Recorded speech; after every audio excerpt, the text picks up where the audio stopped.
Hi, I'm Lisa Leiter. In Chicago Business Today, the United-Continental merger. On Friday, the $3 billion stock swap between United and Continental Airlines closed, creating the world's largest carrier. The airlines won't begin combining operations for months, and the process will likely take a few years. But closing the deal could mean a big payday for some managers. Joining me to talk more about the impact of the merger is Crain senior airline reporter John Platz. So John, let's begin on what this merger means for travelers. Any difference that they're going to see right away? No, you probably won't see anything until spring sometime when you'll start seeing them combine things like kiosks in the airports. You'll start seeing some of the planes get repainted, but for right now you won't see much of anything. Not much of a change for travelers, but for some employees, the completion of this merger means a big payout. The timing was good for some of the top managers, right? It really was. I mean, potentially you're going to see a big windfall and a reward for United managers who managed to survive bankruptcy and a really brutal recession. With the merger, it all automatically vests their stock options in restricted stock. Last year, there were a lot of options granted at under $5. The stock now trades in the 20s. That's potentially a huge payday for United employees. And now they've got to ask whether or not, do you cash them in or do you hang on in hopes that the new combined company will go even higher? Right. And the government could also benefit here too, right, as you wrote on Friday. Yeah, it's also good news for the PBGC. Those are the folks who inherited United's pension during bankruptcy.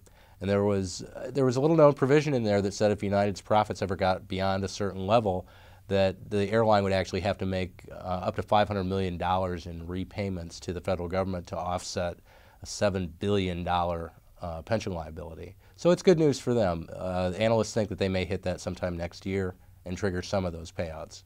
Okay, and let's talk about prices, because this deal creates the world's largest airline. I mean, is it likely over time to continue to push up ticket prices? It depends, but yeah, long term, that's the goal for United. They claim that there's enough competition that you won't see a big jump in prices just yet.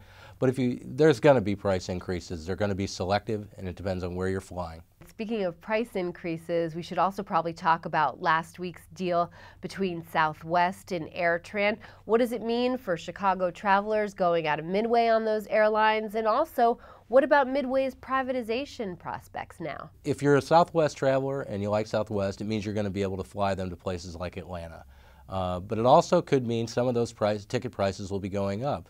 AirTran is a competitor at Midway. They generally were a lower cost airline than Southwest, and with Southwest taking control of that airline, that competitor goes away. So if you're flying to Florida this winter, you might see some prices move up. And what about the privatization prospects? Well, it also makes Southwest that much bigger a player at Midway. You know, they become the ball game.